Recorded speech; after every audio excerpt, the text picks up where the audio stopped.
El estadio del espejo como formador del yo, de Jacques Lacan. ¿Qué vamos a trabajar acá en base a dos lecturas? De Joel Dor, Introducción a la lectura de Lacan. En la página 90 tienen ustedes el estadio del espejo. Y también la lectura de Lacan, el estadio del espejo como formador del yo, tal como se nos revela en la experiencia analítica. Esto se encuentra en el libro Escritos 1 de Lacan, en la página 99. Efectivamente, vamos a trabajar más que todo con la lectura de Introducción a la lectura de Lacan de Joel Dor, que es una lectura más accesible para todos ustedes, pero también pueden retomar, leer la lectura directa de Lacan, el estadio del espejo, en esta página 99.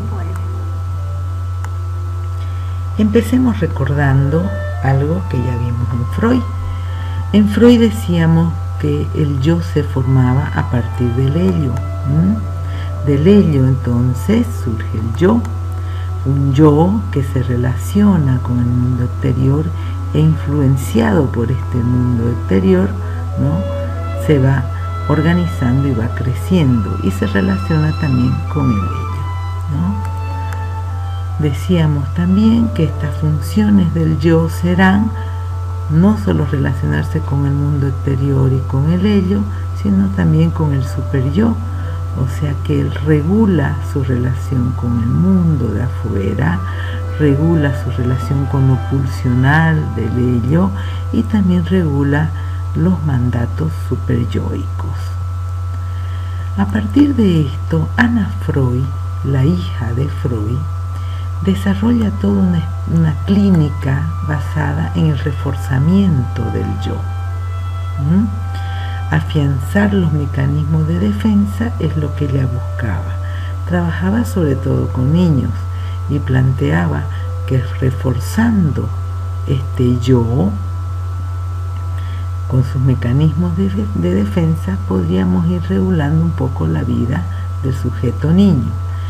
Es a partir de este trabajo clínico de Anna Freud que surge lo que se denomina la psicología del yo, que han seguido algunos de los post-freudianos, no solamente Anna O.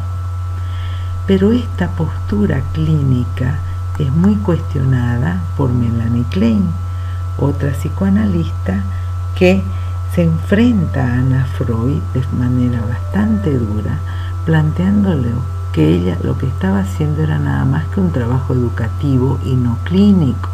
¿Por qué? Porque se dedica a reforzar el yo y se olvida de lo inconsciente.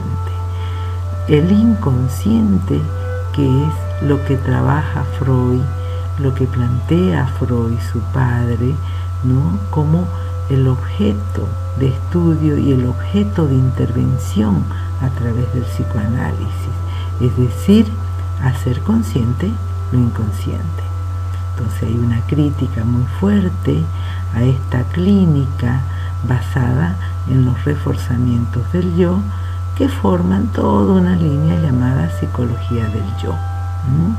Pero psicoanalistas como Melanie Klein, que enfrentan esto, que arman otro tipo de clínica. Melanie Klein es una de las primeras psicoanalistas que nos introducen al trabajo con niños, mostrando que el niño también puede expresar sus aspectos reprimidos, lo inconsciente. Si no lo puede a través de la palabra, lo podrá hacer a través de juegos, de dibujos, y tiene una amplia clínica demostrativa de sus casos, mostrando cómo ella trabaja a través de el juego y los dibujos como una forma de expresión de los aspectos inconscientes de los niños. Lacan aporta esto de no trabajar sobre el yo, hacer una clínica sobre el yo, planteando que el yo es frágil para sintetizar al sujeto.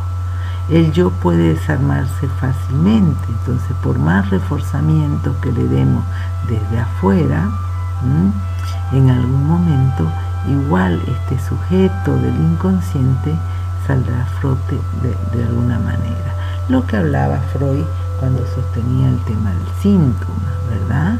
Si no trabajo directamente sobre el síntoma, si no veo la forma de abordar esto, no solamente reforzando al yo para que se olvide de sus malestares, sino trabajando a ver qué causa esos síntomas, entonces no estoy haciendo un trabajo psicoanalítico.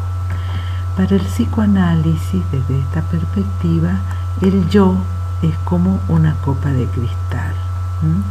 Una copa de cristal se la ve firme, con una base, ¿no? Dura, pero a un simple golpe esa copa se puede romper. Eso es el yo, como una copa de cristal, ¿no? Que parece dura, firme, pero no tiene la fortaleza para resistir muchas otras dificultades que se le presentan. Por eso es que necesita solo defenderse contra eso, reprimiéndolo. Pero ya hemos visto nosotros que esto reprimido fracasa. Y el fracaso lo vemos a través de las formaciones del inconsciente, que son los sueños, los lapsus, el síntoma a través de lo cual vemos expresado eso reprimido de manera camuflada, de manera disfrazada. Lacan usa la metáfora de pensar el yo como una cebolla y sostiene que esta cebolla, su núcleo está cubierto por un montón de capas. Esas capas son identificaciones imaginarias del yo. El yo está cubierto de identificaciones imaginarias que nos vienen desde el otro. ¿Qué quiere decir esto? Que el yo son simplemente capas de identificaciones, ¿no? Que se hacen con el mundo exterior, con lo de afuera, con ese otro externo a él. Freud ya nos decía que el yo es una formación que surge del contacto con la realidad. Y Lacan plantea que la formación del yo viene desde el otro. El yo es otro, dice Lacan, no es lo genuino del sujeto. Es una parte del sujeto, pero no es lo genuino. El yo para Lacan y también para Freud es pura defensa, ya lo hemos visto. Lacan, en su seminario 10, la angustia, dice, ¿de qué se defiende ese yo? Del deseo. Lo reprime este deseo porque le produce malestar, angustia. Y esto nosotros lo podemos ver en los casos que hemos trabajado. Por ejemplo, en el caso Juanito, decíamos que la represión que se produce en Juanito es la imagen representación del padre temido, ¿no? Esa imagen representación padre temida, rechazada. Entonces él, ese deseo que tiene hacia esta imagen temida y rechazada, lo reprime. Más claro todavía lo podemos ver en el caso Catarina. En el caso Catarina vemos que la represión es sobre la imagen representación de las sensaciones sexuales que tenía Catarina y rechaza ella de su conciencia. Cuando Catarina es abordada por el tío y este tío se acuesta al lado de ella y la acaricia, ella tiene sensaciones sexuales que por culpa, por preceptos morales, lógicos en una niña o adolescente, rechaza de su conciencia, ¿no? Entonces esos deseos que tienen que ver con su sexualidad, que son despertados por este tío, son entonces lo que es reprimido. El deseo es lo reprimido. Entonces el yo lo que hace es defenderse. Entonces el yo es pura defensa, tanto para Freud como para Lacan. Y se defiende precisamente de ese deseo que ha sido reprimido. Entonces, El yo es pura defensa, se defiende del deseo, y cuanto más grande está este yo, más fuerte, más lejos está la posibilidad de que emerja el sujeto del deseo al que se refiere Lacan. Por eso es que la clínica basada en el yo y en fortalecer sus defensas nos alejan cada vez más del deseo, del sujeto del deseo, de esta parte del sujeto que no es el yo, donde el sujeto no es. El yo es nada más que esa cáscara, ¿no? Cuanto más yo, menos sujeto del deseo, porque el yo es una defensa contra el deseo, es identificación que viene del otro. Para Lacan, el problema es el yo, porque el yo es pura imagen, pura identificación imaginaria con el otro. El yo está cubierto de identificaciones imaginarias que nos vienen desde el otro. Veamos entonces el estadio del espejo y su relación con lo imaginario que venimos hablando.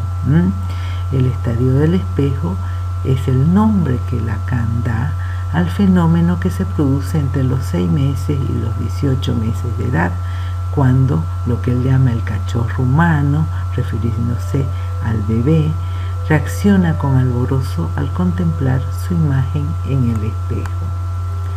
¿Qué es el estadio del espejo? Es una experiencia de identificación fundamental en cuyo transcurso el niño realiza la conquista de la imagen de su propio cuerpo y la estructuración de su yo. Es decir, que a través de esto que llama el estadio del espejo, el niño, el bebé, ¿no?, logra, ¿no?, conquistar una imagen de su propio cuerpo. Quiere decir que la imagen del propio cuerpo no está dada de entrada. Lo mismo pasa con el yo. El yo no está dado de entrada. El yo es una formación que se va estructurando en el sujeto. Este estadio del espejo pone fin a una vivencia psíquica singular que Lacan la denomina como fantasía del cuerpo fragmentado. Antes del estadio del espejo, el bebé se vive con un cuerpo fragmentado. Es más, son fragmentos de ese cuerpo que nosotros llamamos cuerpo, pero que no es vivido todavía como un cuerpo propio. Partes de cuerpo. Esto lo podemos ver en la clínica, lo que pasa en ciertas problemáticas, como por ejemplo en la esquizofrenia, el sentir que el cuerpo se fragmenta, que el cuerpo se despedaza, ¿no?, como situaciones muy primarias de las vivencias que se tienen del propio cuerpo. Antes del estadio del espejo, entonces, el niño no experimenta su cuerpo como una totalidad unificada, está fragmentado, sino que es algo disperso. El estadio del espejo tiene la función de neutralizar esa dispersión, esa fragmentación, que es angustiante para el niño, ¿no?, en favor de una unidad del cuerpo propio. La experiencia del niño durante la fase del espejo se organiza en base a 3 tiempos fundamentales que marcan la conquista progresiva de la imagen de su cuerpo y la formación de su yo. Primer tiempo.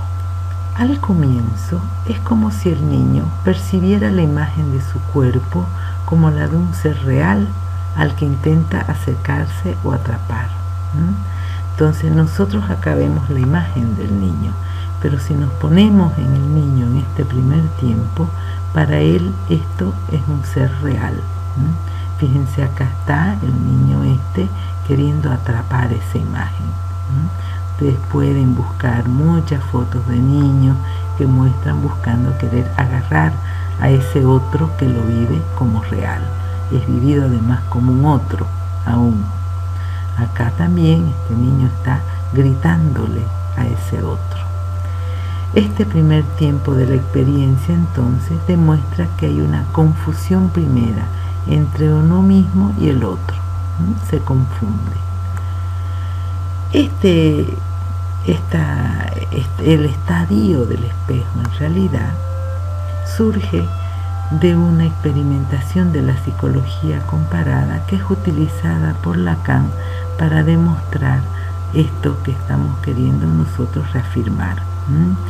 El experimento consiste en mostrar cómo, por ejemplo, los chimpancés, ¿no?, cuando se les pone un espejo en delante, tratan también de agarrar a ese otro, porque lo viven igual que al niño, como si fuera un otro real. Lo vemos también aquí, este gatito está queriendo agarrarlo, o este perrito que está como enfrentándose a este otro, que no se da cuenta que es su propia imagen. De esto se trata entonces el primer tiempo. El segundo tiempo es una etapa decisiva en el proceso identificatorio. El niño llega a descubrir que el otro del espejo no es un ser real, sino una imagen. Ya no intenta atrapar la imagen. La totalidad de su comportamiento indica que desde ahora sabe distinguir la imagen del otro de la realidad del otro. Se da cuenta que esto es una imagen. Pero será en un tercer tiempo donde logra dialectizar los dos tiempos anteriores. El niño no solo sabe que el reflejo del espejo es una imagen, sino que adquiere la convicción de que solo es una imagen que es la suya. Es decir, si en segundo tiempo pensó de que es una imagen, acá se da cuenta que esa imagen es él mismo. Acá estamos viendo este niñito que ya se toca la cabeza, ¿verdad? Se da cuenta que acá está representando su propia cabeza. Y luego acá tenemos este otro niño que está levantando la mano y hace moniquetas, hace cosas para mostrar cómo él está moviendo y está reflejando su propio cuerpo. Y este otro acá también haciendo gestos, ¿verdad?, con su cara. Hay un reconocimiento entonces ya de que es la imagen de él.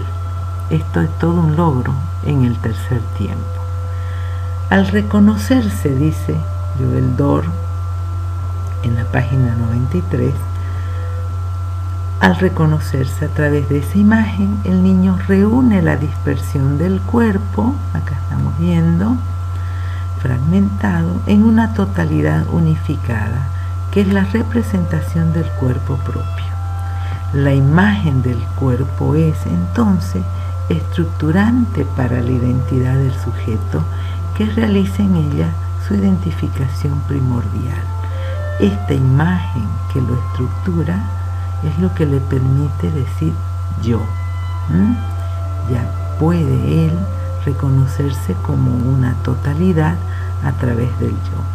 Pero fíjense que lo interesante que nosotros estamos transmitiendo es que ese yo viene de algo de afuera, de la imagen de afuera. En este ejemplo del espejo lo podemos ver. Este experimento con el espejo da cuenta de cómo el niño vive sus primeras relaciones con el otro materno. La madre es como un espejo para él. Los gestos de la madre, ¿no?, son especularmente, es decir, tipo espejo, ¿no?, de manera de son como una imagen para el niño. Acá vemos también los gestos, los ademanes, ¿no?, son especularmente algo que el niño lo vive, ¿no?, para imitar en relación a la madre. Desde el otro, que es primordial, la función materna, la madre, no lo pensemos en términos de mujer u hombre, esto de la función materna, sino la función materna como el gran otro, una función que puede ser cumplida por cualquier ser humano. ¿Por qué? Porque esto de la maternidad no es algo que sea genético o instintivo, como se dice en alguna psicología. Para que una madre pueda amar a ese infante, necesita desearlo como falo, es decir, como lo que le falta, como lo que la completa. Sin esto no hay nada natural en esa función materna.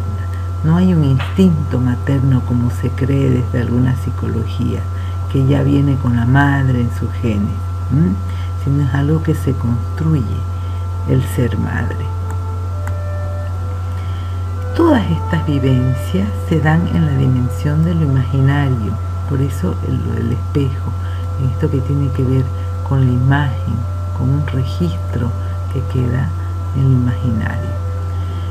En esta conquista de la identidad, el niño se identifica con algo virtual, la imagen óptica, que no es él como tal, pero en la que, sin embargo, se reconoce. Esa imagen no es él, esa imagen es algo virtual, es la imagen, es algo que se ve, ¿verdad? Pero en realidad no es él. Se trata entonces de un reconocimiento imaginario justificado por hechos objetivos. Se reconoce a sí mismo en el otro. La maduración del niño a esa edad no le permite tener un conocimiento específico de su cuerpo propio. Lo tiene que hacer a través del otro. No se nace con un cuerpo. Lacan decía, somos al nacer un pedazo de carne. El cuerpo empieza a partir de la relación y del deseo del otro. ¿Qué quiere decir con esto de pedazo de carne? Que al nacer somos todo biología, ese cuerpo que no es vivido como cuerpo, sino como fragmentos, partes, ¿no? Y que luego es unificado a través de esto que se denomina el estadio del espejo. El estadio del espejo, entonces, es una experiencia que se organiza con anterioridad a la aparición del esquema corporal. Está alienado en la imagen que le devuelve el otro en este estadio. En este estadio se identifica con lo externo así, es algo de afuera, ¿no? Con lo cual se identifica. Conquista su identidad, su yo, alienándose imaginariamente a lo externo, por lo que hay un desconocimiento crónico que no dejará de mantener consigo mismo. Esto que está entre comillas es una cita de Joel Dor de 1995 en la página 94. ¿Qué es lo que quiere decir con esto de que hay un desconocimiento crónico que no dejará de mantener consigo mismo? Que al identificarse y lograr su yo y la unificación de su cuerpo con una identificación en el otro de afuera, ¿no? Se desconoce crónicamente, es decir, se desconoce a sí mismo en otras partes que no sea con esa identificación. La imagen, la formación del yo viene desde el otro. El yo es otro, dice Lacan. Es bueno aclarar, entonces sí, que el yo no es malo ni bueno, no es lo que estamos diciendo acá, sino que el yo es necesario para la formación del sujeto. No podríamos vincularnos con el otro si no hubiera un yo. Recordemos, como decía Freud, que el yo es lo que nos permite relacionarnos con el mundo externo. Pero lo que queremos decir acá es que esto que tiene que quedar claro es que cuando toda explicación de la subjetividad del sujeto se basa en el yo, como hace la psicología del yo, se está cerrando otras partes del sí mismo, que es eso inconsciente que hablaba Freud como ello. Hay otra parte nuestra que no es yo y que muchas otras psicologías lo taponan. Acordémonos que no existe solamente el yo para el psicoanálisis, sino el ello, los elementos pulsionales, y que es en realidad lo que le interesa a Freud. El yo será la formación reactiva, todas las formaciones del mecanismo de defensa, ¿verdad?, que hemos visto, que nos permite además vincularnos con el otro de afuera, ¿verdad? Con el cual también nos identificamos desde ese yo, pero el yo no lo es todo. Explicar la subjetividad solamente como si fuésemos yo es seccionar y dejar de lado toda una parte de esta subjetividad que tiene que ver con lo que llamará Lacan después el sujeto del inconsciente, el sujeto del deseo. Y lo que aporta Lacan entonces es que el yo no tiene un fundamento sino en el otro. No es lo genuino del ser del sujeto, es pura cáscara, pura imagen. Estamos recalcando, no es que sea algo malo, nos permite vincularnos con el otro, pero no podemos decir que eso es lo genuino del ser. ¿Por qué no es lo genuino del ser? Porque ya lo demostramos a través de este experimento con el que basa Lacan el estadio del espejo, que el yo se va formando, ¿no?, en la identificación con ese otro, que es la imagen que él tiene para identificarse y para ser él mismo. Cuando nosotros escuchamos que la madre dice, este es un niño malo, y el niño se identifica con ser el malo, ¿verdad? Estamos viendo cómo influye ese otro en su yo, en ponerse como malo. El ser del sujeto, dice Lacan, no está en el yo. Con esto hemos visto entonces el estadio del espejo. En el próximo libro iniciaremos diferenciando los conceptos de yo y sujeto, ¿no?, para luego dedicarnos a comprender la formación del sujeto. Hoy hemos visto el yo, la formación de este yo, que es una formación a través de un registro imaginario basado en imágenes con las cuales nos identificamos, con imágenes que vienen del otro, de afuera. El yo entonces son capas de identificaciones con el mundo exterior, diría Freud, o con el otro de afuera, dirá Lacan, que en un principio está referido a ese otro primordial que tiene que ver con la función materna. Hasta acá lo que es el estadio del espejo. Muchas gracias.